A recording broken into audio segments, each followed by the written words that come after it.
Welcome to 99 TV. నేను సంజన. చాలా మందికి వచ్చే డౌట్ ఏంటంటే మన దేశంలో ఆవును గోమాతగా పూజిస్తున్నారు కదా, మరి ఆవును కాకుండా పెద్ద పులిని జాతీయ జంతువుగా ఎందుకు ప్రకటించారు అన్నదే ఇప్పుడు ఆ వివరాలు తెలుసుకుందాం. మన దేశంలో ఆవును పూజించడం అనేది వేల సంవత్సరాలుగా కొనసాగుతున్న ఆధ్యాత్మిక, సాంస్కృతిక, వ్యవసాయపరమైన జీవన విధానం. ఆవు ఒక జంతువు మాత్రమే కాదు, మన సాంప్రదాయంలో గోమాతగా భావించే పవిత్ర గుర్తు. దీనికి అనేక కారణాలు ఉన్నాయి. జాతీయ సంస్కృతిలో ప్రతి జీవి దైవత్వంతో చూస్తారు. కుక్కను గౌరీమాత అని, కాలభైరవుడు అని పూజిస్తారు. పందిని వరాహ అవతారం అని పూజిస్తారు. ఇలా ప్రతి జంతువును దైవంలా కొలిచే దేశం మంది. ముఖ్యంగా ప్రతి ఆవును ప్రతి ఇంట కూడా గోమాతగా పూజిస్తారు. హిందూ ధర్మంలో ఆవుకు ప్రత్యేక స్థానం ఉంది. పూజా కార్యక్రమాలలో ఆవు పాలు, పెరుగు, నెయ్యి, మూత్రము పవిత్రంగా ఉపయోగిస్తారు. పల్లెటూర్లలో అయితే ఆవును సొంత ఇంట్లో మనిషి అన్నట్టుగా చూస్తారు. ఇప్పుడంటే నాగరికత పెరిగాక ఆవులను పెంచే వారి సంఖ్య తగ్గింది, కానీ ఒకప్పుడు పల్లెటూర్లలో ఆవులు దాదాపు ప్రతి ఇంట ఉండేవి. పండుగలు, వ్రతాలు, పూజలు, యజ్ఞాలలో ఆవుకు ప్రత్యేక ప్రాముఖ్యత ఉంది. గోపూజ అనే కార్యక్రమాన్ని చాలా చోట్ల చాలా శుభ్రంగా భావిస్తారు. ఇలా ఆవును దైవంగా పూజించే ఇండియాలో ఆవు జాతీయ జంతువు కాలేకపోయింది. ప్రతి దేశం తన ప్రత్యేకతను చూపే కొన్ని జాతీయ గుర్తులను కలిగి ఉంటుంది. జాతీయ పతాకం, పుష్పం, పక్షి, జంతువు వంటి చిహ్నాలు ఆ దేశం సంస్కృతి, చరిత్ర, ఆత్మగౌరవాన్ని ప్రతిబింబిస్తాయి. భారతదేశానికి కూడా అలాంటి ఎన్నో జాతీయ గుర్తులున్నాయి. వాటిలో ముఖ్యమైనది జాతీయ జంతువు. ఈ స్థానాన్ని పులి దక్కించుకుంది. 1973లో రాయల్ బెంగాల్ టైగర్ ను భారత జాతీయ జంతువుగా అధికారికంగా ప్రకటించారు. ఆ సమయంలో వేట పెరగడంతో పులుల సంఖ్య దేశవ్యాప్తంగా వేగంగా తగ్గిపోయింది.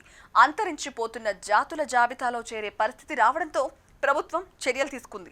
పులులను రక్షించడానికి, వాటి నివాస ప్రాంతాలను కాపాడడానికి, వేటను అరికట్టడానికి ప్రాజెక్ట్ టైగర్ అనే పెద్ద కార్యక్రమాన్ని ప్రారంభించింది. ప్రజల్లో వన్యప్రాణుల సంరక్షణపై అవగాహన కల్పించడం కూడా ఈ ప్రాజెక్ట్ లక్ష్యాల్లో ఒకటి. పులి అంటే మనకు శక్తి, ధైర్యం, వేగం, గౌరవం గుర్తొస్తాయి. ఈ లక్షణాలు భారతదేశ స్వరూపాన్ని ప్రతిబింబిస్తాయని భావించి పులినే జాతీయ జంతువుగా ఎన్నుకున్నారు. ఆసక్తికరమైన విషయం ఏంటంటే భారత్ మాత్రమే కాదు, బంగ్లాదేశ్ కూడా రాయల్ బెంగాల్ టైగర్ను తమ జాతీయ జంతువుగా స్వీకరించింది. ఇటీవలి కాలంలో సోషల్ మీడియాలో భారత ప్రభుత్వం గోవును జాతీయ జంతువుగా ప్రకటించబోతుంది అనే వార్తలు పెద్ద ఎత్తున ప్రచారమయ్యాయి. గోరక్షణ, అలాగే గోవుల అక్రమ రవాణా నివారణ కోసం ఈ నిర్ణయం తీసుకునుందని కూడా ప్రచారం చేస్తున్నారు. ఈ విషయం పార్లమెంట్లో ప్రస్తావనకు రాగానే కేంద్ర పశుసంవర్ధక శాఖ సహాయ మంత్రి ఎస్పీ సింగ్ బఘేల్ స్పష్టతనిచ్చారు.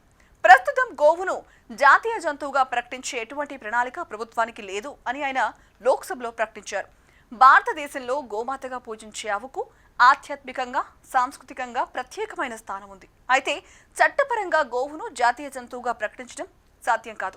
రాజ్యాంగంలోని ఆర్టికల్ 246 ప్రకారం జంతువుల సంరక్షణ, పశు సంవర్ధకానికి సంబంధించిన విషయాలు రాష్ట్రాల పరిధిలోకి వస్తాయి.